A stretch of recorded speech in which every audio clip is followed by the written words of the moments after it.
그 제목 크게 읽겠습니다. 예수 믿고 교회 다니는 사람들의 마크. 우리나라 세계적인 기업이 있습니다. 삼성이라고, 그죠? 삼성의 로고 마크가 있습니다. 삼성. 여러분, 사과가 한입 베어져 있는 검은색의 사과 로고 마크가 있는 게 어느 회사입니까? 애플이라고 하면 금방 생각나는 건 뭔가요? 아이폰. 그렇습니다.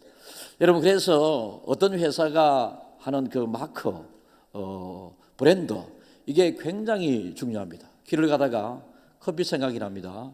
갑자기 스타벅스 마크가 눈에 보입니다. 그러면 스타벅스 마크 있는 곳에 저기 커피 마시고 싶다, 이 생각에 커피를 마시러 가고 그렇습니다. 그래서 마크 흔적은 대단히 중요합니다. 여러분, 우리가 믿음 생활을 해가게 될 때 오늘 사도 바울이 내가 그리스도의 흔적을 가졌다라고 이야기합니다.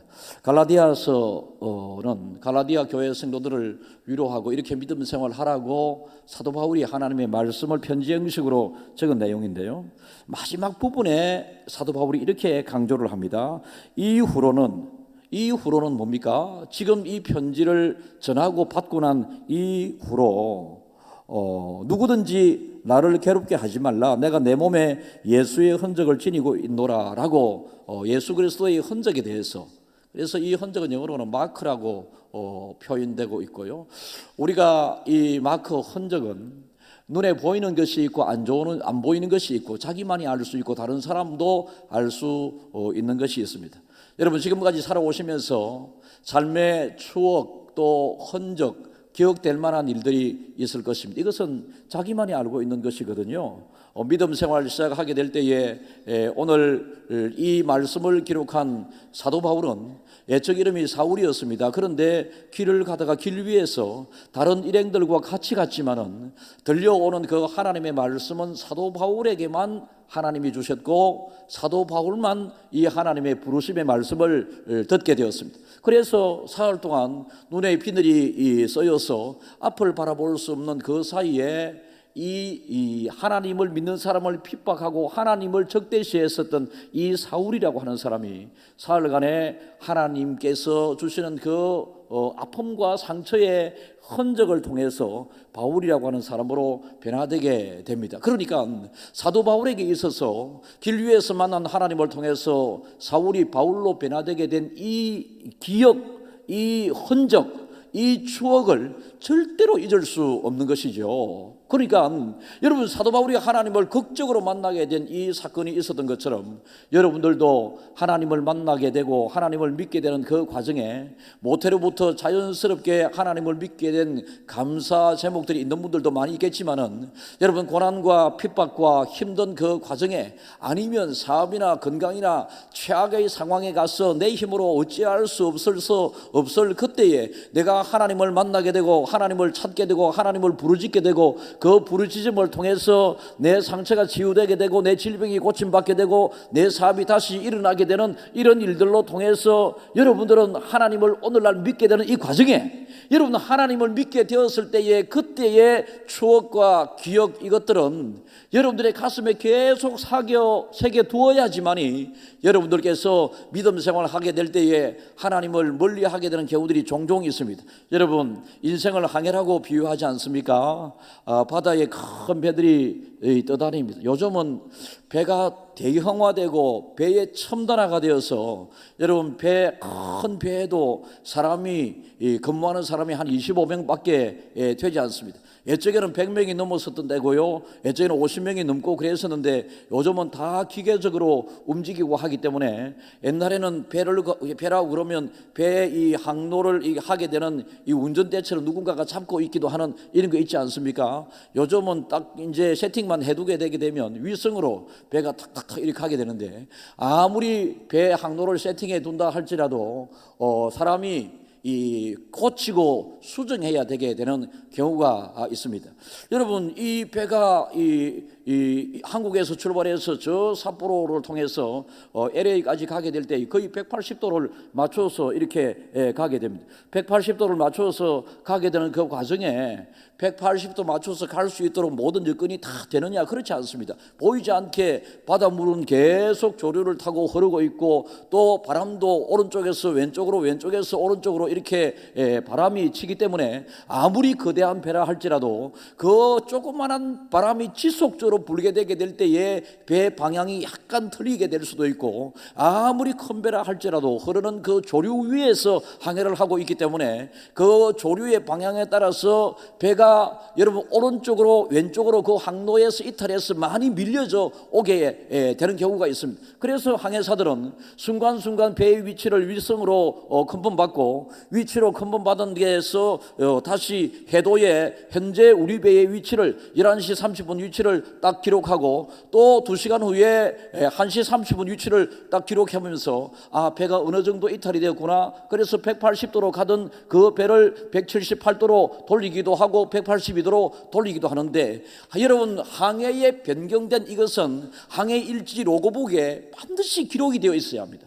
그래서 항해사들이 배를 다시 제 위치로 돌렸다 어자스트라고 그러고, 다시 맞춘 것을 리어자스트라고 이렇게 이야기하는 항로를 변경한 이것들은 만약의 상황을 대비해서 반드시 기록되게 되어 있습니다. 사랑하는 여러분, 이 배의 항로가 반드시 변경된 것이 그 로그북에 기록이 되듯이, 우리 인생의 삶이 지금까지 해오게 되는, 살아오게 되는 이 과정에 있었던 모든 것들은 여러분들의 마음에 기록되고 기억될 만한 일들은 반드시 기록되고 기록되어져 있어야 한다라는 것입니다.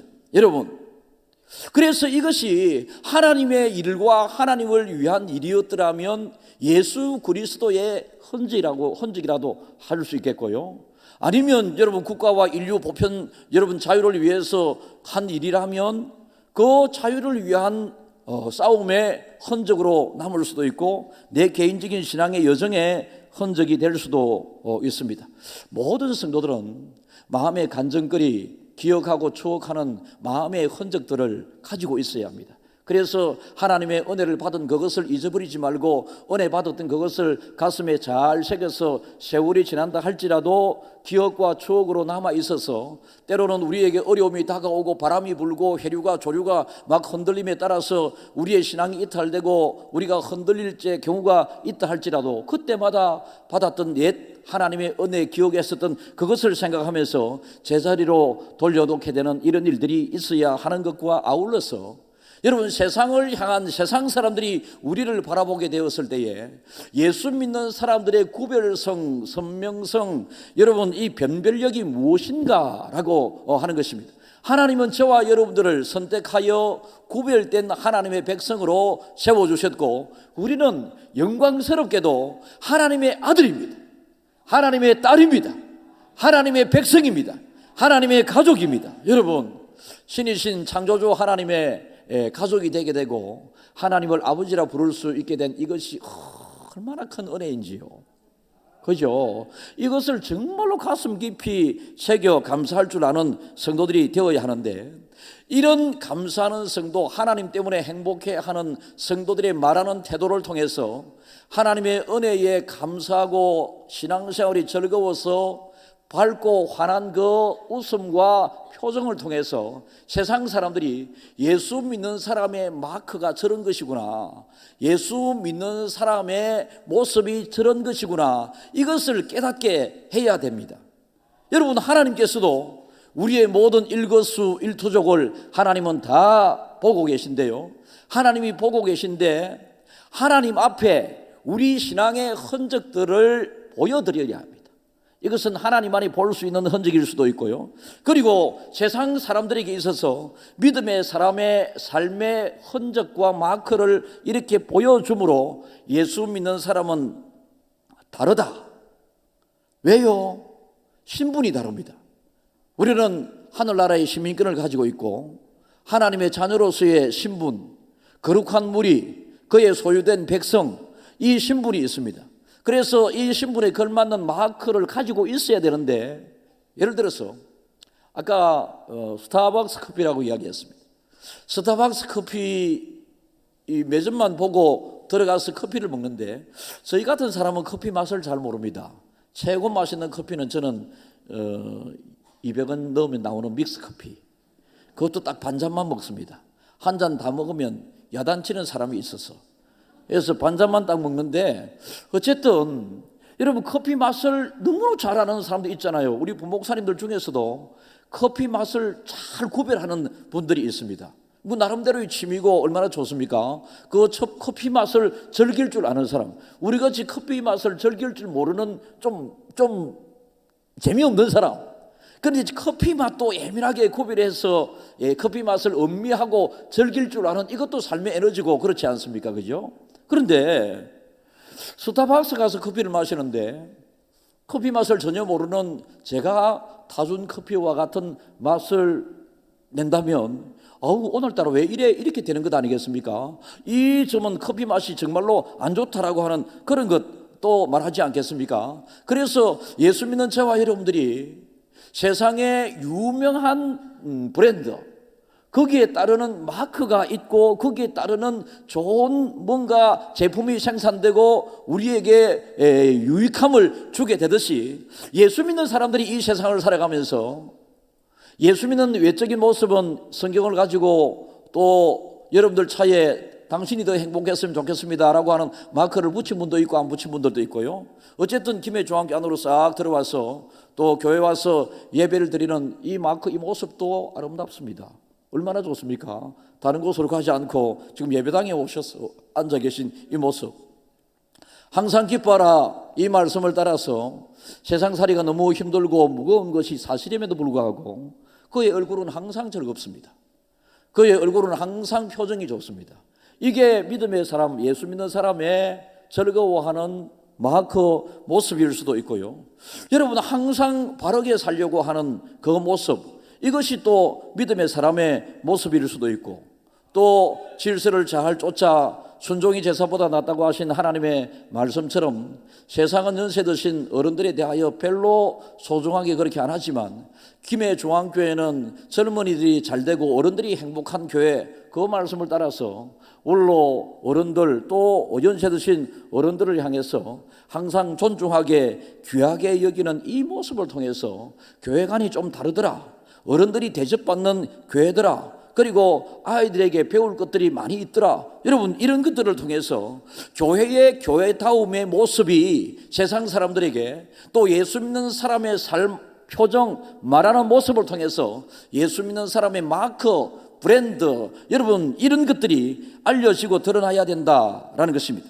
여러분 사도 바울을 우리는 칭찬을 종종 합니다. 사도 바울을 칭찬하는 이유는 그가 겪었던 수많은 것들이 많이 있었기 때문에 다른 사람을 관용하고 이해하고 다른 사람을 배려하는 마음이 사도 바울에게는 정말로 많았습니다. 거기에 머물렀지 않고 사도 바울은 정말로 착하고 좋은 사람이었던 사람이었던 것과 아울러서 그에게는 뜨거움과 열정과 부지런함과 정열적인 사람이었습니다. 여러분 이 사도 바울을 이렇게 만들었던 사람이 이 존재가 무엇이었겠습니까? 인격적인 존재, 성령님이었습니다. 성령님이 들어가 역사하지 않을 때 그의 이름은 사울이었습니다. 성령님을 통하여 변화된 바울에게 있어서는 여러분 정말로 예적과 같지 않은 그의 삶이었습니다. 금요일 날 박효진 장로님의 간증을 통하여 우리는 은혜를 많이 받았습니다. 38살 때 교도소에서 많은 이 중범죄자들이 있는 그 자리에서 일을 하게 될 때에 요즘의 교도소 구치소들은 좀 옛날과 많이 다르지 않겠습니까? 사회가 발전하면 할수록 여러분 이 구치소 시설이나 이 여건들도 많이 변화되는 것으로 생각을 해보는데요.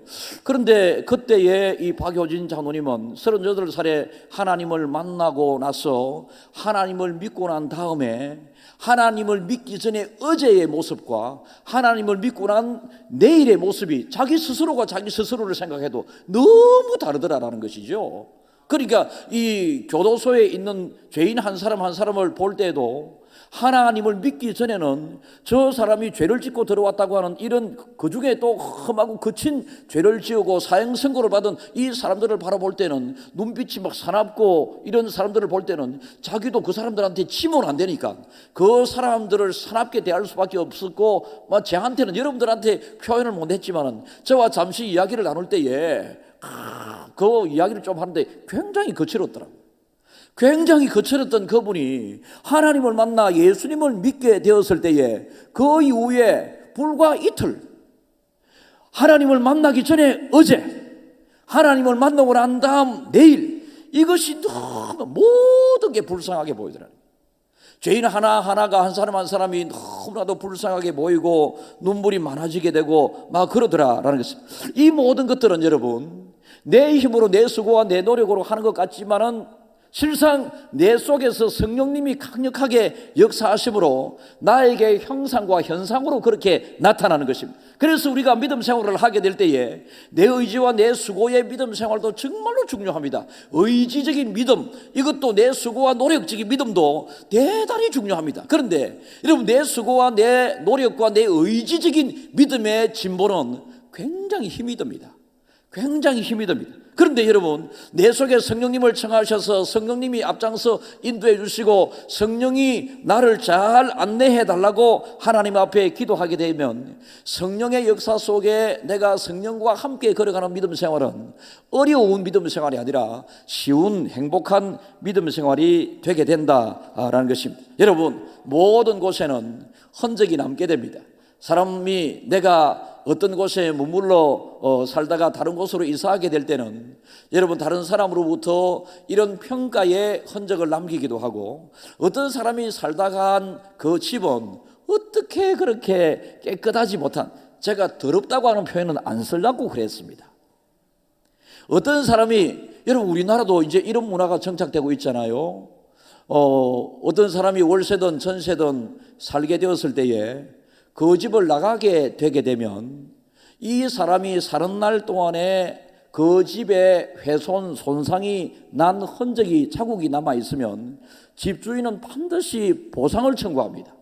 옛날에는 잘 안 그랬거든요. 그냥 그 이사해도 살다가 그냥 이사 가면 집주인도 아이고 집이 그 사람이 살다 보니 뭐 바닥이 아니면 또 벽이 좀 망가졌네 이렇게 하지만은 모든 선진국들은요.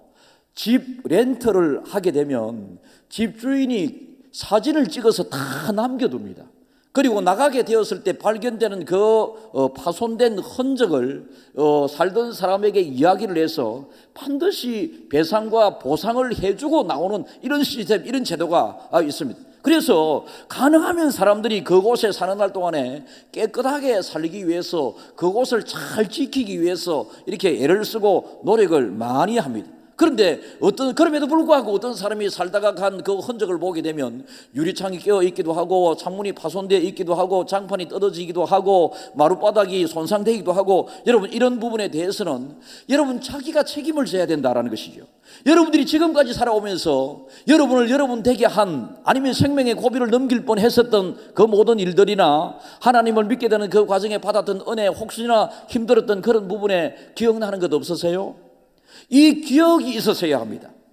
기억을 흔적으로 잘 남겨서 긍정적인 흔적은 여러분들이 믿음 생활을 해나가게 될 때 긍정적으로 잘 사용할 줄 알아야 되고, 부정적인 흔적은 여러분에게 닥치는 그 어려움과 힘든 일이 있을 때에 부정적인 것들을 잘 참조해서 긍정으로 승화시켜 적용할 줄 아는 삶의 흔적들이 여러분들이 기억 속에 있어야 한다는 것입니다. 마크가 있어야 된다는 것입니다. 초등학교 다닐 때에 그때는 선생님들이 참 야단을 많이 치기도 했습니다. 종아리를 많이 때리기도 하고요. 제가 초등학교 국민학교 다닐 때만 하더라도 책상 위에 전부 다 무릎 꿇고 앉아라 해가지고 손등 내라 해가지고 용의 검사하는 때가 있었어. 그래서 손에 때가 묻으면 때가 많이 있고 하면 선생님들이 손등을 탁탁탁 자가지고 때리면 어째 그래 아프노? 그죠? 그래서 손톱이 길면 또 손톱 길다고 또 탁탁 때리고, 손톱 사이에 때가 끼어 있으면 또 그것도 선생님한테 아담맞고, 좀 더 말을 잘 안 듣고 떠들면 책상 위에 꿇어 앉아가지고 의자 들고 이렇게 있으려 한다. 얼마나 힘이 든가요? 그래서 그냥 기억에 남는 거는 고등학교 2학년 때인지 모르겠습니다. 저는 이 키가 좀 적잖아요.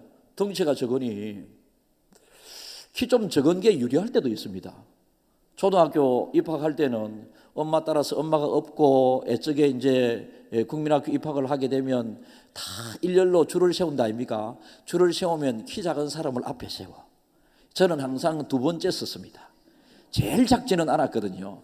그래서 두 번째 서게 되면 여기에 이제 그때만 하더라도 코를 얼마나 많이 흘리는 콧물을, 그러니까 코 닦는 손수건을 항상 가슴에 딱 이렇게 달고 전부 다 앞으로 나란히 하면 이렇게 나란히 이렇게 하기도 하고 이랬는데, 이제 나이가 들고 이러면 키 작은 사람이 앞에 서던 특권이 사라지게 됩니다. 그래서 ROTC 훈련을 받을 때에 이제 1600명의 ROTC 딱 분열 사역을 하는데요, 그때 전두환 대통령이 무슨 일이 있어서 부산에 왔습니다. 그런데 그때부터는 키 큰 아이들 앞에 세우는 게라. 제복이 쫙 어울리고 키 크고 잘생기고 딱 이런 친구들을 앞장 세우고, 우리 같은 사람들은 또 제일 뒤에서 나는 두 번째 줄에 서는 게라. 제일 작지는 않았으니까 제일 뒤에서 두 번째 줄에 서 있는데, 이제 대통령이 사회를 하고 이러다가 갑자기 대통령이 내려가지고 앞에 있는 친구들한테 이렇게 악수도 하고. 여러분, 뭐 전두환 대통령에 대한 평가는 뭐 별로 역사적으로는 안 좋은 평가를 하는 사람들이 많이 있지만, 그럼에도 불구하고 대통령 손을 한번 잡았다 이런 사람들은 기억에 오래 남을 거잖아요. 그 사회를 하는 대통령 사회라는 그때에 저 끝에 셋째 줄은 수대도 앉아 있으라 하는 게라. 그 대통령이 오게 되었을 때 대통령 앞에서 사회를 하기 위하여 몇 개월 동안 그 연습을 하거든요. 막 이런 게 있잖아요. 몇 개월 동안 연습해서 이제 서럽게도 뒤에서 두 번째 줄에 서 있는데, 딱 뒤에서 세 줄은 키가 작아서 어차피 길고 안 보이니 스탠드 가서 앉아 있으라 하는 기라. 여러분, 이것도 제 나름대로의 흔적이었기 때문에 지금도 이게 40몇 년 전의 일인데도 제가 기억하고 있잖아요. 30몇 년 전인가요? 40몇 년 전의 일이네요. 여러분, 근데 선생님이 이 회초리를 두고 종아리를 치면 처음에는 빨갛다가 2, 3일 지나면 파랗게, 파란 멍이 또 누렇게, 또 이제 한 두 주 지나면 사라지게 됩니다. 여러분, 우리는 무엇을 잘 잊어버리는 데 익숙해 있는 경우들이 많이 있습니다만, 성경은 잊을 것은 잊으라고 하지만 거기에 또 강조하는 것 중에 하나는 기억하라고 하는 것입니다. 우리가 믿음 생활을 하면서 하나님의 은혜를 받았던 이 모든 것들은, 하나님에게 매를 맞았던 이 고난과 어려웠던 그 시절의 이 모든 어려움들도 하나님 앞에 믿음 생활을 하면서 잘 기억하고 있어야 합니다.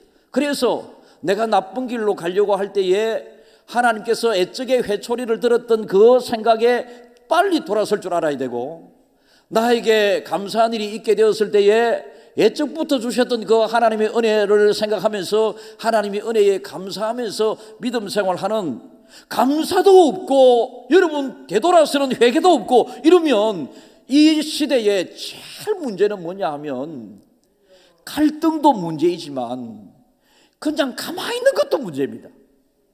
저는 우리 부목사님들에게 항상 이야기하거든요. 가만히 그냥 뭐 아무것도 하지 않는 것처럼 뭐 하는 것 같은데 또 아무것도 안 되는 것처럼 이렇게 하지 말고 똑 부러지는 뭔가가 드러나는 뭔가를 하라, 이렇게 제가 항상 이야기를 하는데, 여러분, 우리는 믿음 생활을 하면서 예수 그리스도의 흔적, 이것이 드러나는 믿음 생활이 있어야 합니다.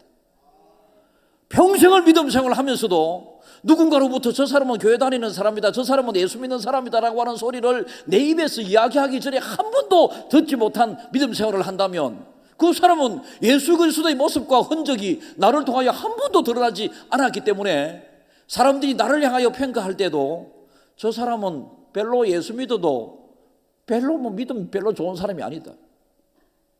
그런데 믿음 생활 정말 잘하면서 새벽 일찍이 새벽기도 가기도 하고, 주일날 되면 어떤 일이 있어도 반드시 교회 가서 예배를 드리고, 만나는 사람들마다 내 교회 다니니까 너무 좋아, 예수 믿으니까 너무 좋아, 니도 교회 가자, 예수 믿었으면 좋겠어, 당신이 더 행복했으면 좋겠어. 우리 교회 어떤 분들은요, 이 자리에 참석한 분 중에서 인테리어를 하는 분들이 있어요. 인테리어를 하는 이 집사님은요, 교회가 인테리어를 좀 해달라고 그러면 특별한 경우 아니면 교회 그냥 자기 재능 기부, 때로는 재료값까지 다 들여서 교회가 필요로 한 곳에 수십 개의 교회에 자기가 가지고 있는 재산과 재능을 다 들여서 교회를 세워주는데, 여러분 조금 있으면 7월달 되게 되면 우리 교회 성도들 몇 분이 또 피지에 가서 피지에 선교사님이 필요로 하는 그 교회 건물을 직접 우리 교회 몇 분이 지어주기 위하여 계획을 세우고 있는데요, 여러분 이렇게 하나님의 일에 자기가 헌신하고자 해서 또 하는 이 사람들은 그 피지에 필요한 그곳에 이 교회 조그마한 것을 이렇게 건물을 지어주고 오게 되면 이 사람은 평생에 그게 기억으로 남는 것이지. 평생에. 제가 다른 교회 어떤 분의 저에게 돈을 5천만 원을 그래 하나님의 일에 썼으면 좋겠다라고 해서, 그래서 제가 고민을 하다가 이것을 어떻게 안내를 하면 좋을까. 여러분 다른 분의 일 부탁을 받으면 그것부터 나잖아요. 이거 혹시 훼손되고 손상되면 절대 안 되거든요. 그래서 그분에게 우리 교회 선교사님 캄보디아에 지금 교회가 필요하다고 그러니 교회 지어드리겠습니다 라고 해서 제가 직접 모시고 가서 짓게 되는 그 지은 모습도 다 보여주고 그의 자녀도 보여주고 그의 손녀도 보여주고 이랬거든요. 그 가정에는 대대로 우리 할아버지가, 우리 아빠가 이 캄보디아라고 하는 곳에 교회를 지어서 하나님께 올려드렸다라고 하는 이것이 흔적으로 남아서 그 가문에 얼마나 신앙에 유익된 것이 되겠습니까? 여러분들도 주를 위한 일에 최선을 다하다가 사도 바울은 예수님을 전하고 복음 전가하는 현장에서 몇 번인가 돌에 맞아 죽을 뻔도 했거든요. 한 번은 루스드라에서 복음을 전하다가 돌에 맞아 죽었다고 사람들은 판단을 해서 사도 바울을 성 밖에 시체에 그냥 던져내버려 두었습니다. 극적인 하나님의 은혜로 사람들의 여러 사람이 보기에 이 사람이 죽었다라고 판단되면 정말로 죽은 거예요. 그렇지 않아요? 그런데 하나님께서 사도 바울을 살렸습니다. 살리고 난 다음에 여러분 그 이후에 돌에 맞은 흔적이 얼마나 몸에 눈에 보이게 많이 있었겠습니까? 마크로. 사도 바울은 40에 하나 가만매를, 왜 40에 하나 가만매 39대를 사람들은 때렸을까요? 숫자를 세다 보면 하나씩 실수할 수도 있고 더하기 할 수도 있고 뺄 수도 있기 때문에 더하는 것에 대해서는 엄한 문책이 따랐습니다. 그래서 40을 때리는 것이 중한 범죄자에게 정한 40대 정해진 법이었습니다. 그런데 사람들은 혹시 40이 넘을까 싶어서 일부러 40에서 하나 뺀 39대를 맞거든요.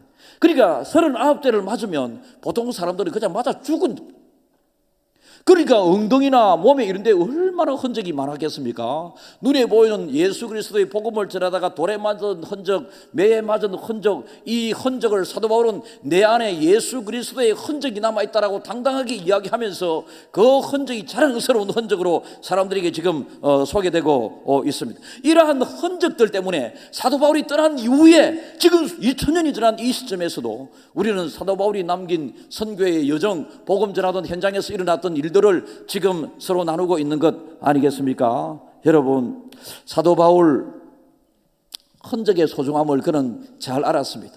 예수님께서는 십자가를 지시고 그리고 손과 발에 못이 박힌 채 머리에게는 가시 멸류관을 쓰시고 저와 여러분들의 죄 용서와 그리고 구원을 위하여 주님은 죽으셨습니다. 부활하신 주님이 완전체로 부활하신 주님이 아니었고 부활은 완전체였지만은 예수 그리스도의 손에 못자국은 그대로 있었습니다. 그리고 예수 그리스도의 허리에 창에 찔린 흔적은 그대로 있었습니다. 그래서 예수 그리스도는 손에 찔린 이 못자국의 흔적과 이 허리에 창자국의 흔적을 통해서 제자인 빌립에게 네가 본고로 믿느냐라고 그렇게 이야기하면서 하나님의 일의 흔적을 그는 자랑스럽게 생각을 했습니다. 사도 바울도 예수 그리스도의 흔적을 자랑하는 이 모습을 보면서 하나님을 위한 그 헌신과 순종, 생명까지 목숨까지 버리기까지 한 그 주를 위한 그 일에 사도 바울도 나도 미력하지만은 그리스도의 흔적을 가졌다. 지금 그렇게 이야기합니다. 중간 질문입니다. 여러분들은 교회와 예수님을 위한 믿음 생활을 해오는 과정에 어떤 흔적이 있으세요? 하나님을 믿게 되는 과정에 고난에 어떤 흔적이 있으세요? 믿음 생활을 해오면서 받은 그 은혜의 기적과 같은 그 은혜의 어떤 흔적이 있으세요? 고난의 흔적이든 은혜의 흔적이든 여러분, 우리는 예수 그리스도의 흔적이 우리 속에 있어야 하는, 기억적으로 있어야 하는 것과 아울러서 할 수만 있으면, 지금은 시대적인 그런 시대는 아니었습니다. 아닙니다. 사도 바울 그 시대는 예수를 믿는다고 잡혀가고 죽어 사자밥에 톱에 캐여 십자가에 거꾸로 매여 불에 태워 막 이래 죽게 되는 이런 어려움들이 많이 있었거든요. 이러한 어려움을 통해서 사도 바울은 내가 예수 믿는 사람이다라고 하는 것을 확증하게 됩니다. 예수 그리스도를 위한 흔적을 통하여 그의 믿음이 확증되게 되는 것입니다. 주를 위한 헌신의 그 흔적을 하나님께서 기억하시고, 너는 내 아들이고 내 사랑하는 딸이고 내 사랑하는 자녀다, 이런 하나님께서 확정을 지어주게 되는 것입니다. 주를 위한 흔적이 아무것도 없으시다면 여러분, 지금부터라도 주님을 위한 흔적 쌓기에 예를 쓸 수 있기를 축복합니다. 주를 위한 흔적을 여러분들이 굳이 몸에 상처가 나는 이런 흔적은 아니라 할지라도 여러분들이 최선을 다하여 수고하는, 나는 당신이 더 행복했으면 좋겠습니다라고 하는 명함을 200장 다 나누었다, 그때 가지게 되는 뿌듯한 자부심의 흔적을 여러분들이 꼭 남겼으면 좋겠습니다. 하나님의 일에, 주님의 몸 대신 이 교회의 일에 어떤 흔적을 남기고 여러분들이 믿음 생활을 해오면서 어떤 기억, 소중한 추억을 가지고 있으신가요? 세상 사람들은 교회를 향하여 기대하는 것이 있습니다. 여러분들 주변에 예수 안 믿는 여러분의 일가 형제 친척 친구들은, 회사 동료들은 여러분들이 예수 믿는다고 하는 그 순간부터 여러분에게 뭔가를 기대하는 것이 있습니다.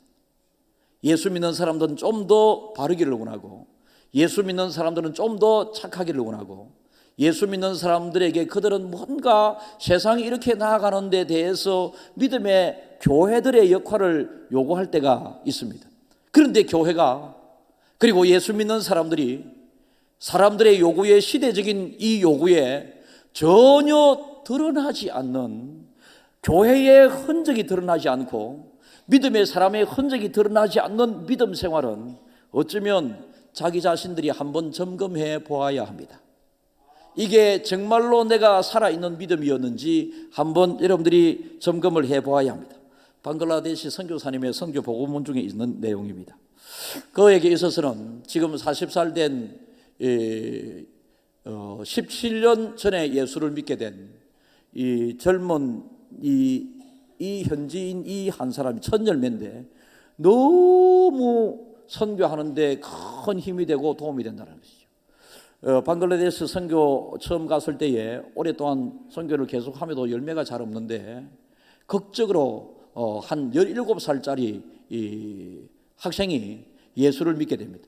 그런데 여러분, 17살짜리 예수를 믿게 되었으니 얼마나 선교사님이 기쁘고 감사해요. 그런데 어느 날 이 17살짜리 아들이 교회 예수 믿는다, 교회 간다라고 하는 이런 이야기를 듣고 극렬 회교 가정이었던 그 가정에 온 식구들이 17살짜리 이 아이를 막 욕하며 때리며 공격을 합니다.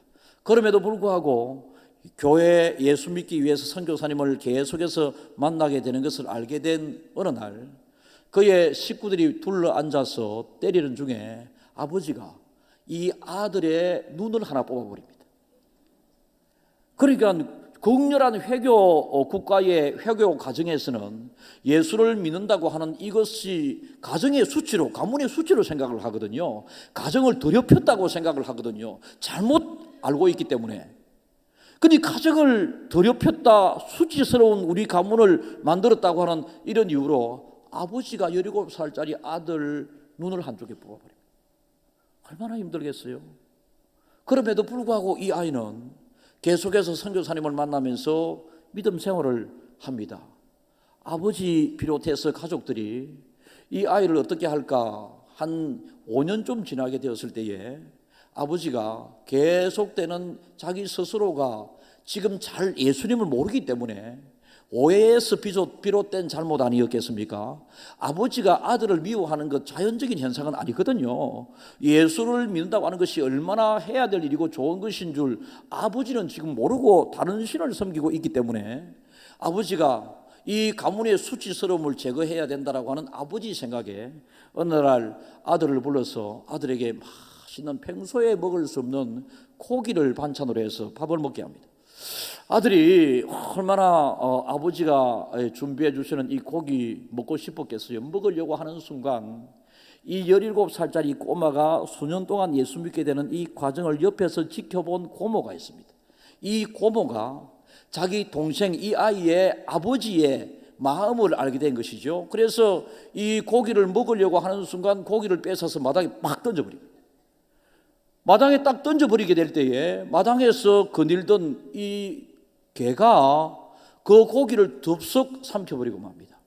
개가 고기를 덥석 삼키더니 3분이 지나지 않아서 개가 쓰러져서 거품을 내면서 죽어버립니다.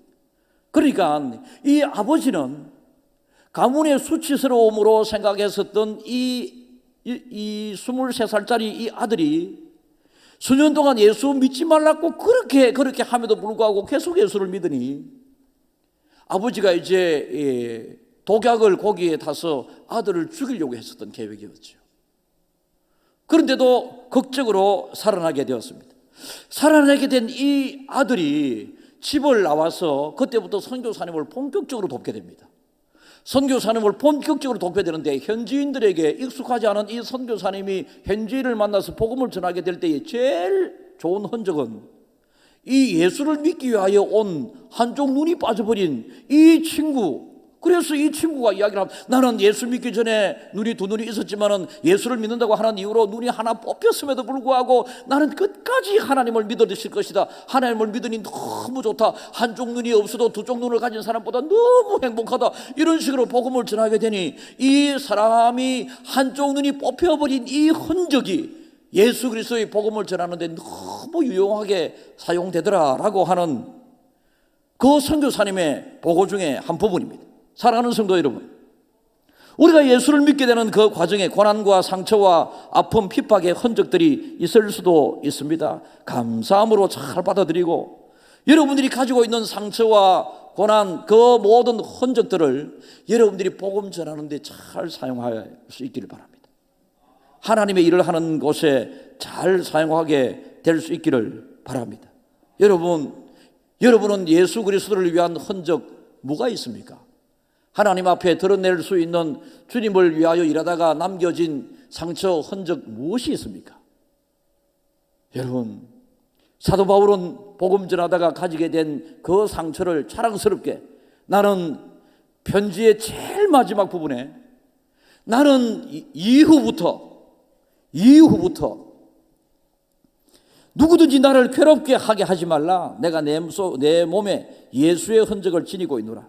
다시 말해서 나를 해하는 자는 해함을 받을 것이다. 나는 예수 믿는 사람인 것이 확실히 보이지 않느냐? 나를 핍박하는 자는 예수님을 핍박하는 자고 나를 잘못되게 하는 사람은 예수님을 잘못되게 하는 것이니 쉽게 다루지 말라라고 하는 것입니다. 강력한 선한 영적 협박에 해당됩니다. 선한 협박에. 그랬더니 여러분, 오히려 사도 바울을 핍박했었던 사람들이 예수 그리스도의 흔적을 가졌다. 그러니까 예수 믿기 위하여 고난의 사선을 뛰어넘는 믿음을 가지고 있는 이 사람을 세상 사람들 쉽게 대하지를 못하게 되었다는 것입니다. 사랑하는 조한 가족 여러분, 우리는 전도 행사를 진행하고 있습니다. 사도 바울처럼 예수 그리스도의 흔적을 가질 이유도 없습니다. 시대가 그렇지 않습니다. 그러나 여러분, 내적 기억을, 내적 추억을 여러분들이 꼭 쌓아가야 합니다. 다른 사람들을 위하여 기도하고 영혼 구원을 위하여 애쓰고 복음 명함 전도지를 나누고 그 사람들에게 찾아가서 일부러 꿀 선물을 전하고 꼭 예수 믿었으면 좋겠다라고 하는 식사를 같이 하면서 그리스도의 사랑을 나누게 될 때에 그 사람들이 가지는 의문은 무엇이겠습니까? 네 예수 믿으니까 그래 좋나? 이렇게 교회 가자고 하는 이유가 뭐고? 이렇게 물을 것 아니겠어요? 그러면 여러분들의 답은 뭐겠습니까? 예수 그리스도로부터 받은 은혜의 흔적을 이야기하는 것입니다. 내가 예수 믿으니까 너무 좋아서 니한테 그러는 거 아이가. 예수 믿으니까 너무 좋은 게 있어서 니한테 그러는 거 아이가. 이 자리에 제 눈에 탁 지금 뜨여서 그렇습니다. 학교 선생님 가정이십니다. 학교 선생님 가정이신데 그 학교에 근무하는 우리 교회 여집사님이 너무 믿음 생활 잘해. 여집사님 믿음 생활, 제가 주례한 가정인데요, 그 여집사님도 청년 시절에 믿음 생활 안 하시다가 어느 날부터 믿음 생활을 시작하고 제가 주례한 지가 벌써 한 20년 이래 안 되어가나? 안 되는가요? 한 15년은 됐는가요? 그런데 우리 교회에 새 가정이 왔습니다. 새 가정을 만나서 제가 신방이 갈 그게 잘 안 되어서 교회에서 만나자고 그래서 교회에서 만나서 이야기를 나누는 중에 자기 학교의 선생님 이름을 이야기하면서 그 선생님의 권유와 모습을 보면서 교회 나오셨다 이거죠. 여러분, 얼마나 귀한 일입니까?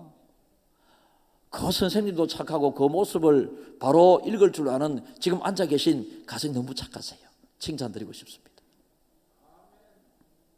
우리는 뭔가 흔적이 우리의 입술을 통하여, 우리의 표정과 모습을 통하여, 우리의 삶을 통하여 예수 믿으니까 저렇구나, 이 흔적이 남겨져야 한다. 그만큼 은혜도 큽니다. 그만큼 하나님 앞에 믿음도 크게 인정을 받습니다. 그래서 믿음대로 되는 복을 받게 됩니다. 여러분들에게 이러한 은혜와 축복이 있기를 주님의 이름으로 축원합니다.